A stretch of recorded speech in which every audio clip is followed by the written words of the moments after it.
Let's see how to change section headers in Microsoft Word. First off, we want to open Microsoft Word.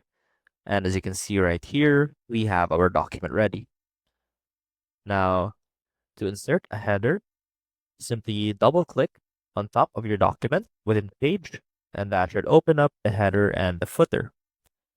Now, let's go ahead and add a few pages just to see what it will look like when we add a header.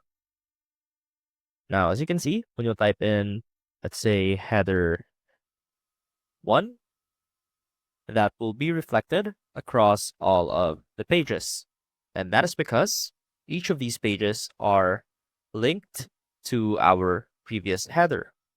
Now, let's say that we want to create or make a different header for different pages. So instead of just adding a page, what we can do is directly insert a section break. We can use a next page section break and do the same thing for this page. And as you can see, we now have different sections for our headers. We have section 1, we have section 2, and we have section 3.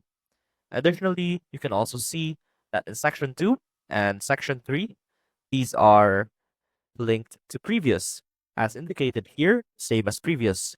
So what we can do to unlink that and to make sure that we can change the contents of these headers different from the first one or the one before it is uncheck this box right here, linked to previous, and that should remove the same as previous tag in the header. And let's go ahead and try things out.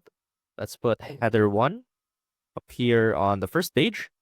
And on the second page, let's put header 2.